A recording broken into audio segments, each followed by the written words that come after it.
anzitutto il saluto del presidente del GAL dell'Alta Marca, Franco Del Vecchio. Ecco, io vorrei porre alla vostra attenzione due opportunità.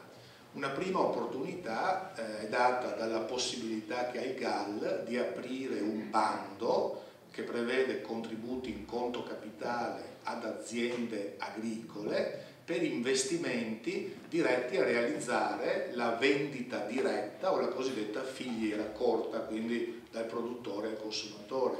Parliamo di investimenti fino a 80.000 euro da poter realizzare nell'arco di 18 mesi. L'investimento può essere dall'opere murarie per attrezzare un punto vendita aziendale, agli arredi, a strutture per la lavorazione del prodotto, allo stesso sito internet che può essere vetrina e modo per pubblicizzare la propria attività aziendale.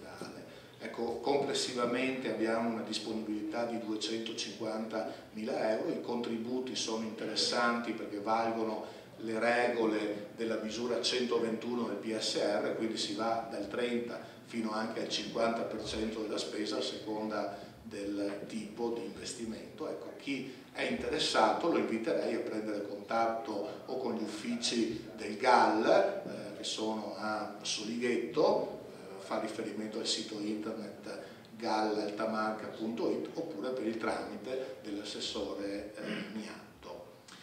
La seconda opportunità riguarda il tema formativo. Ecco, in questo così potrebbe essere interessata direttamente l'associazione soppressa Alta Marca. Allora, il GAL ha già fatto un bando e quindi ha assegnato dei finanziamenti. A questo bando potevano concorrere degli operatori accreditati per la formazione. Ecco, uno di questi operatori si è reso disponibile, quindi se il territorio ha da segnalare delle attività, parliamo o di attività informative, quindi vuol dire fino a 18 ore, oppure anche attività formative, quindi da 24 a circa una trentina di ore.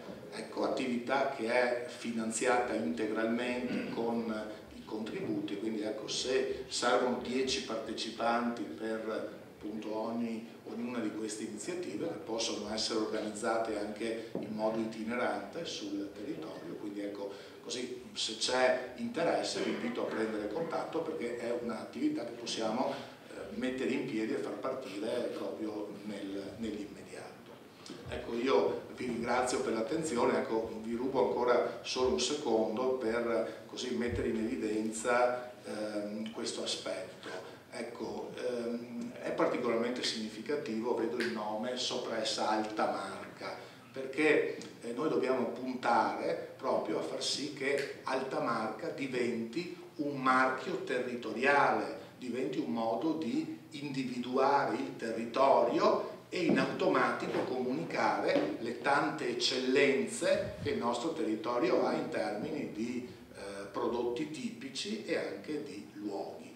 Su questo è in prospettiva fondamentale sia l'attività del GAL. Il GAL, ricordo, che ha come idea guida il tema, tra l'altro ci è stato suggerito da Giancarlo Scottà, all'epoca sindaco di Vittorio Veneto, è sapori, colori e profumi dell'Alta Marca trevigiana, quindi no, valorizzare queste eccellenze, questo patrimonio che il territorio ha. E come diceva prima il consigliere regionale Possamai, sta per partire un importante progetto strategico, un progetto di eccellenza che riguarda la Pedemontana e le Prealpi Venete. Parliamo di un'area che è circa un quinto del territorio veneto su 3 province, che consentirà proprio di creare un nuovo prodotto turistico, che è quello del turismo rurale, del paesaggio culturale, da affiancare ai prodotti turistici tradizionali come Venezia, il lago di Garda, le spiagge venete, le Dolomiti. Ecco, e proprio la crescente domanda di turismo rurale, il fatto che il nostro territorio ha un'offerta completa di turismo rurale in termini di storia, di possibilità di fare pratica sportiva, di enogastronomia, rappresentano certamente una grande opportunità di sviluppo per la nostra terra. Ecco, grazie.